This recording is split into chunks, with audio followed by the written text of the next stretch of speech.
Hello. I want to read to you today from Matthew chapter 14, verses 22 through 23. It says, "Immediately he made the disciples get into the boat and go before him to the other side, while he dismissed the crowds." So this was immediately after having fed the 5,000 with the 5 loaves and 2 fishes. And that's the immediately there. So immediately after having fed them and they picked up the leftovers, Jesus made the disciples get into the boat and cross to the other side.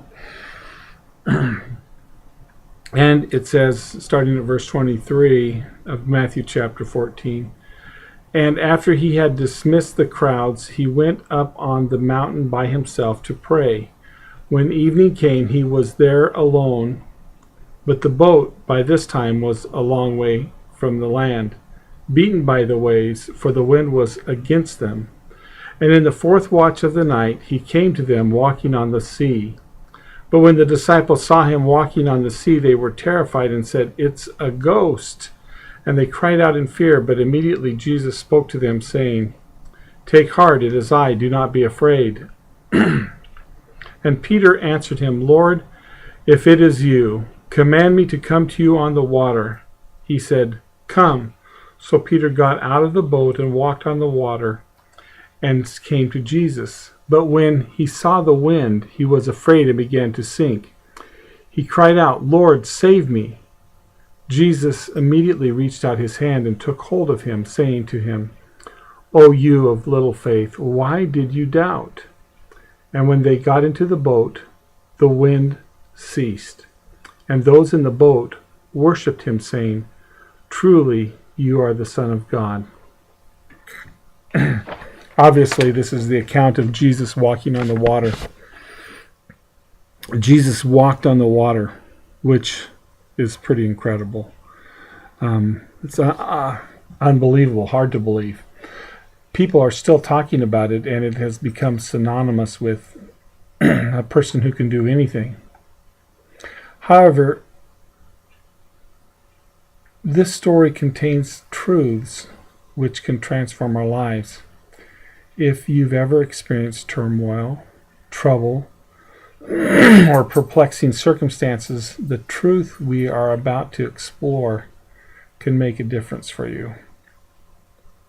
Matthew 14:22 starts out, like I already pointed out, with the word immediately.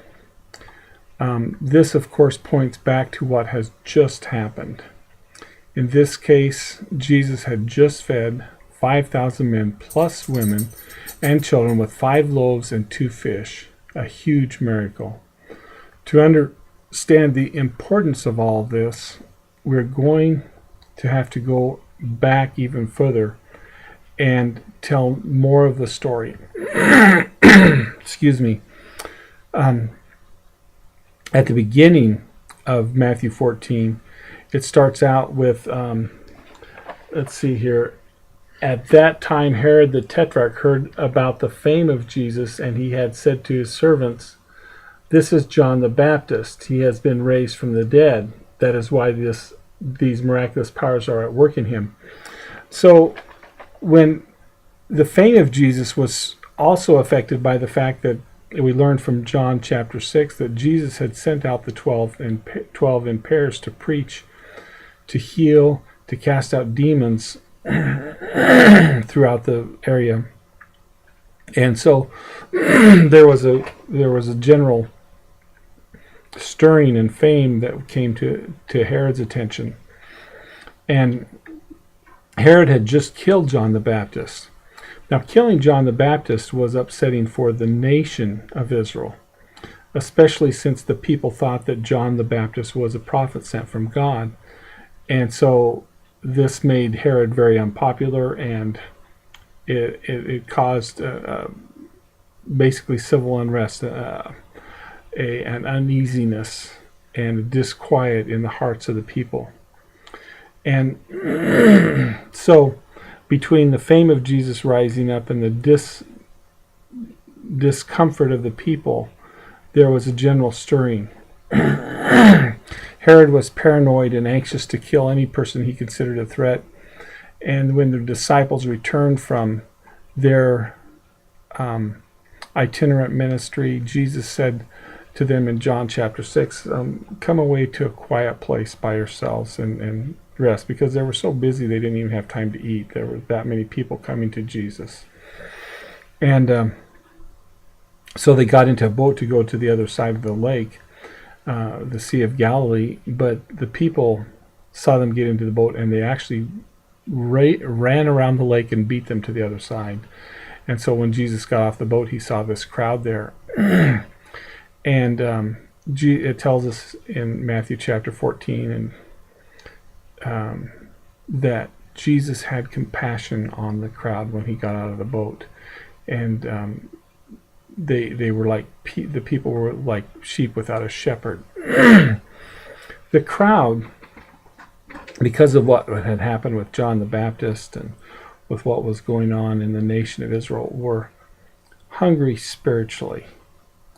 So long before Jesus fed them with the 5 loaves and 2 fish, there was a spiritual hunger. And so when Jesus had compassion on them, it tells us in John chapter 6 that he taught them many things. He fed their spiritual hunger. And so as he taught them throughout that long day beside the Sea of Galilee, he fed their hungry souls. The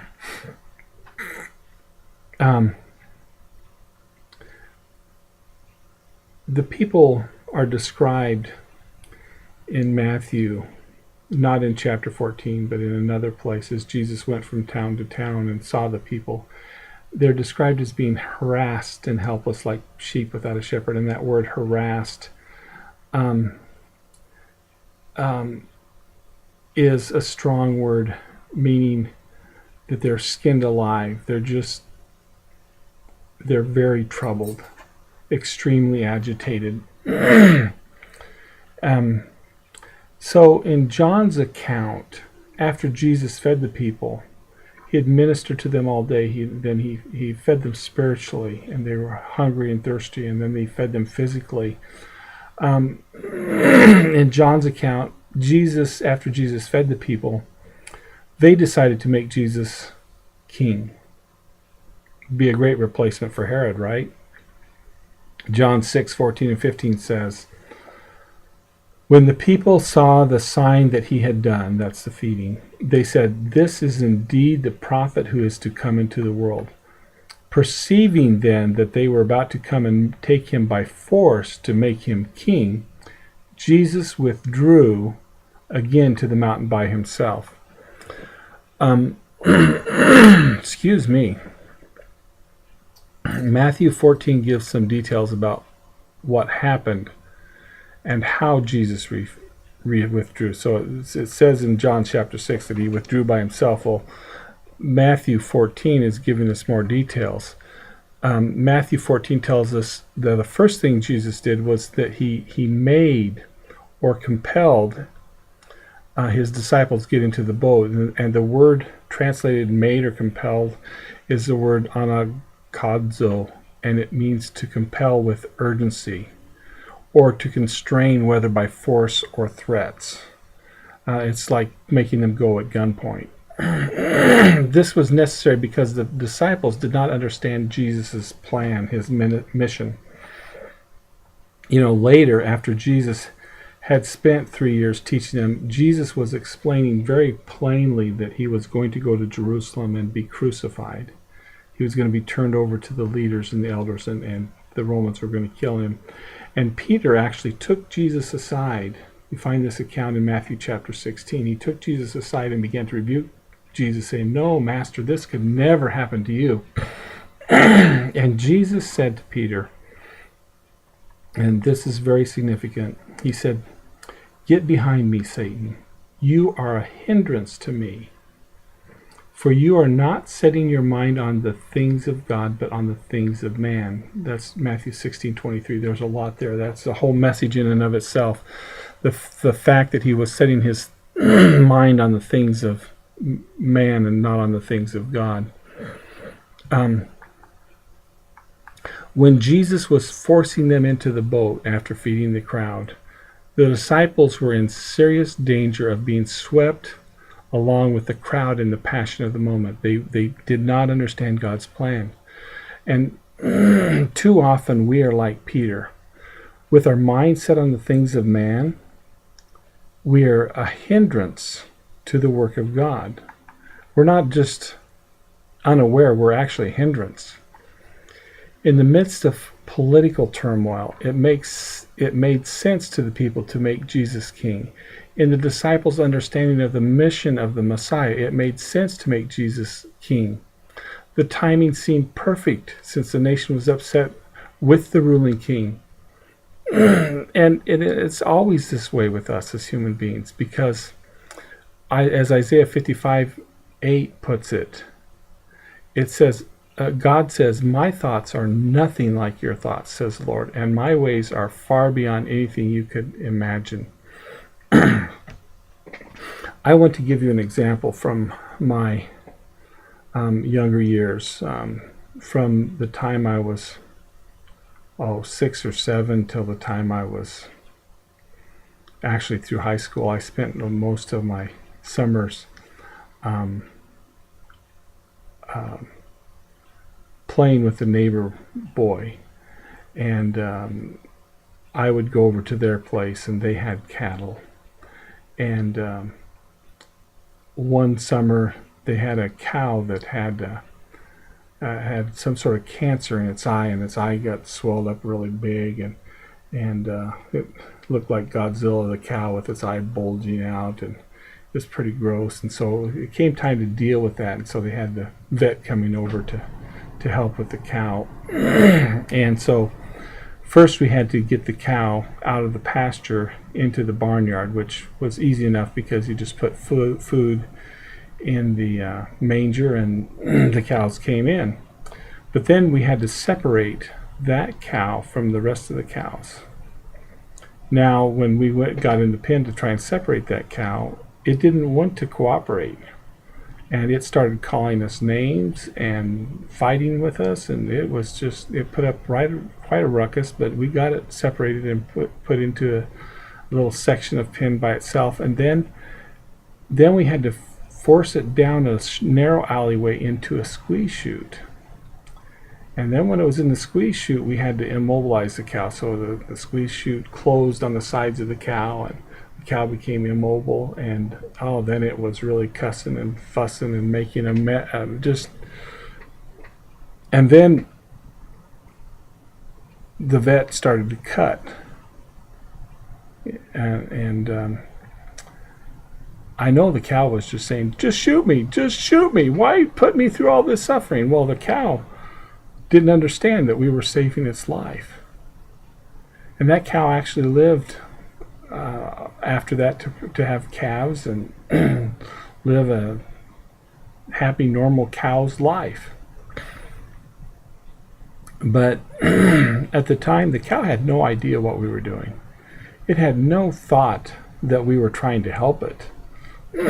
And especially when we started cutting on it, you think that cow knew anything about what was happening? It was desperate. It thought we was going to die. And I don't want to say we're like cows, but God's, like he says, his thoughts are nothing like our thoughts.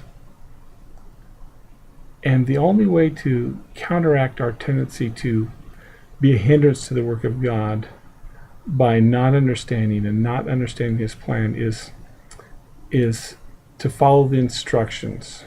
The only way to counteract this tendency is to follow the instructions given us in Colossians 3:1 and 2, where it says, "If then you have been raised with Christ, seek the things that are above, where Christ is seated at the right hand of God. Set your minds on things that are above, not on things that are on the earth." The disciples had to trust that Jesus knew what he was doing. So when he said, "Get into the boat and do it now," they had to trust that he knew what was best. They had to trust God's plan. God, in this case Jesus, made his plan clear at each step of the way. The problem was not that God's plan was not clear. The problem was that their minds were on the things of man. And the same is true with you and me. God makes his plan clear one step at a time. But so often, his way is contrary to our way of thinking. Now, in addition to trusting God's plan, the disciples had to trust God's presence. In Matthew 14:15, when the disciples saw the day was progressing on and it was getting late, they asked Jesus to dismiss the crowd, to send the crowds away so the people could feed themselves. Now, at the end of the feeding and after the crowds have eaten, Jesus sends the disciples away and then sends the crowds away. Now, this is interesting because the word translated dismiss in verse 22, where it says he was dismissing the crowds, is the same word that is used in verse 15 when they ask him to send the disciples away, the crowd away. The word is apaluo, and it implies the release or annulment of an existing bond, is what the dictionary says. It's also the word used for divorce. Jesus sent the disciples away while he dealt with the crowd. And he had to do this because he had to deal with their messianic hopes and kingdom aspirations. They wanted to make him king. He had to let the crowd know that that their plan was not his plan. He didn't just disappear. He could have just hid and left them wondering, where did he go? But he didn't. He had to send them away. He had to dismiss them. He had to actually divorce them from their idea because their idea was not God's idea. And as a side note, or as part of this message, we often get sent away in the same way. The Bible is very clear that all who call on the name of the Lord will be saved. However, often we come to him with our plan and our agenda and tell him what to do and how to do it and when to do it. So we'll come to him with a very specific plan. Lord, I need Uncle Bob to give me $1,000 and I need him to give it to me by Tuesday morning. And we get dismissed. That is not calling on the name of the Lord. That is coming to him with our agenda. And when we come with our agenda, we get dismissed. Calling on the name of the Lord and coming to him with an agenda are two different things. And back to the count in Matthew, the disciples had been crowd control for Jesus during the meal. They had been the ones that served the food, and they picked up the leftovers. Now they had to leave the important stuff to Jesus and slog through a long night crossing the lake. Jesus was dealing with the crowd, doing the important work that they had been doing, and all of a sudden they were dismissed and sent away, and they were rowing. Now, it tells us in John that it was the fourth watch of the night, so between 3 and 6 a.m. And it was dark. We're told that. So it wasn't 6 a.m. yet because it was still dark. But it was, let's say if they went before dark, so let's say at the latest 9 o'clock. And now it was 4 o'clock. That would be 7 hours of rowing. And John tells us that they were 3 miles from the shore to 3.5 miles.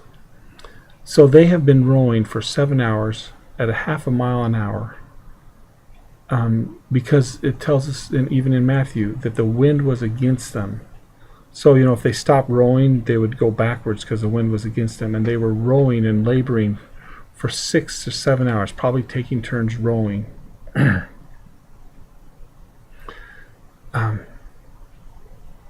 I don't know how they would have felt, but I think they would have felt abandoned, forgotten about, sent away.